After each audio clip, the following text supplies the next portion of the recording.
How to write a book. Well, today I'm going straight into 5 very common mistakes that I see, with the hope that it will help you to avoid making them and therefore get your good quality book written sooner rather than later. So let's take a look at these. And the uh, the way I'm going to do this is do a countdown, starting with the one that's number 5. They're all pretty bad though. So let's take the first one. The first mistake I would say is getting the title wrong, but getting the title wrong is really a series of mistakes. Firstly, people often tell me right at the beginning that they are going to write a book with a particular title, and it's good to have a working title, but that's usually a mistake. People get so attached to what is not always a very good title and then insist on the book being published with that title, and they basically shot themselves in the foot. So yes, have a working title by all means, but give yourself a chance to get the book written and then think about what the best title will be. And when it comes to making that choice, you do seriously need to think about the internet these days and what people will be searching on. And if you've got it wrong, then people won't find your book. In addition to the title itself, I would say it really helps to have a subtitle to supplement what's in the title, and that needs careful crafting too. And that applies whether it's fiction or non-fiction. It just helps to engage a potential reader. So there are several mistakes around the title, but by far the biggest one is getting too attached to what isn't really a particularly good title very early on.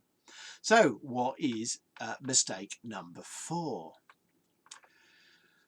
Well, I would say that low editorial standards is a very common mistake. And it's a very common mistake with self-publishers. I think it is one of the common mistakes with self-publishing. One of the things you can expect from a traditional publisher, incidentally you don't always get it, but one thing you should expect is that they will have some kind of editorial control and editorial checks. It very much depends on the author, the work, and all sorts of other things. But typically, when an author thinks they've finished, somebody else will go through the whole manuscript, doing what's called copy editing, which is finding mistakes and things that aren't clear, etc. Anything from basic typos up to much more fundamental kind of issues, and fixing them.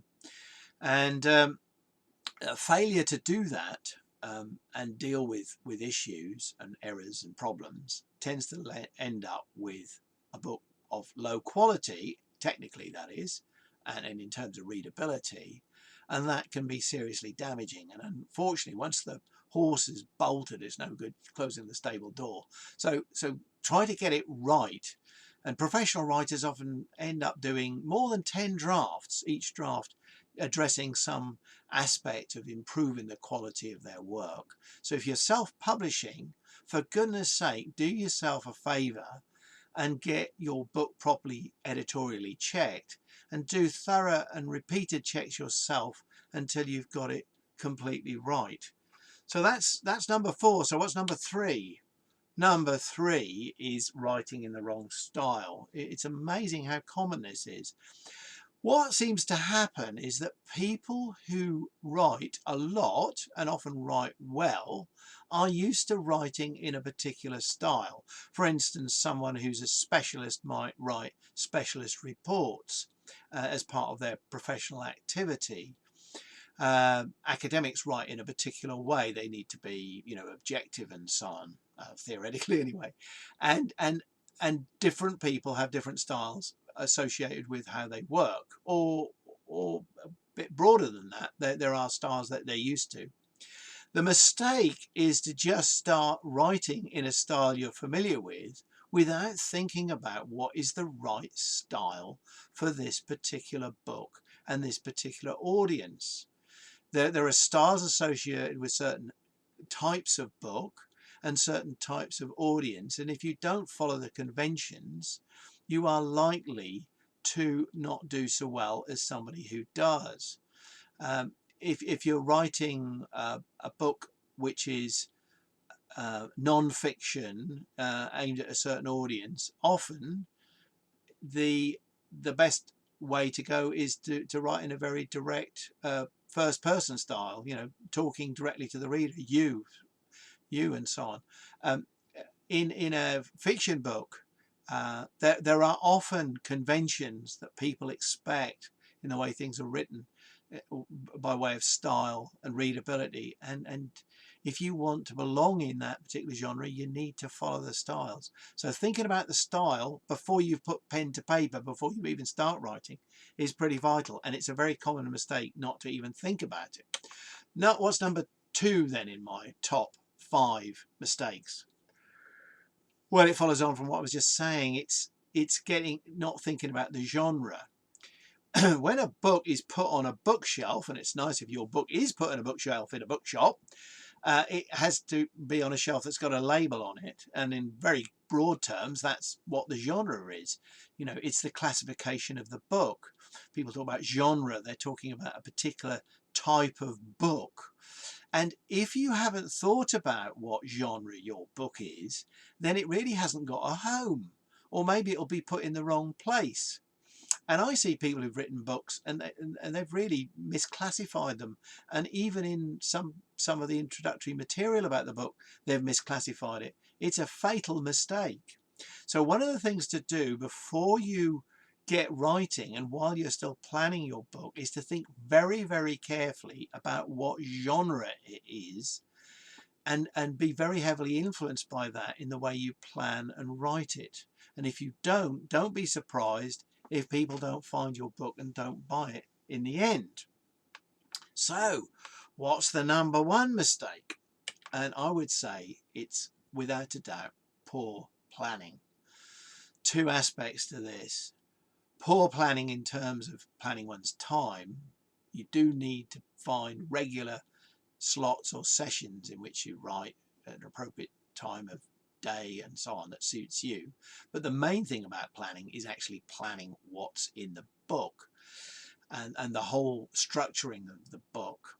So, you know, thinking about what your goals are, what has to be in the book, how that's going to be organized into chapters, what's within those chapters, what the content needs to be, and so on. And really thrashing that out and getting it documented for yourself before you get started. That is the planning process. What I see is people who do a very quick plan and start writing.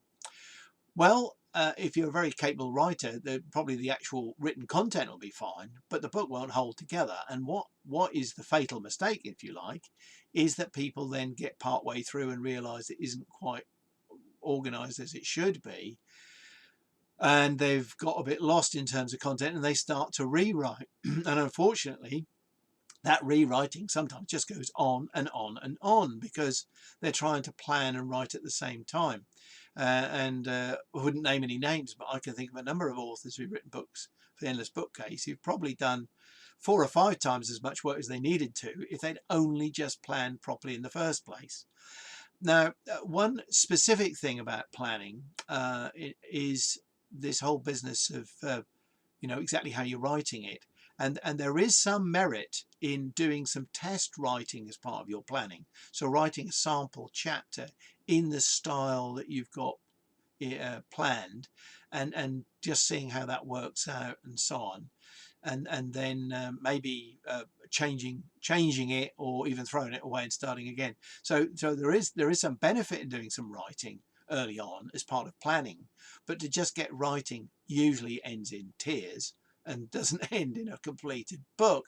So there you are. That's my my top 5. It's a personal view based on lots of experience of seeing people make mistakes. If it's helped you to avoid some of those mistakes and get your book written sooner and better, well, that'd be wonderful. If you've liked this, please click on like. If you'd like to hear more of these things, please subscribe.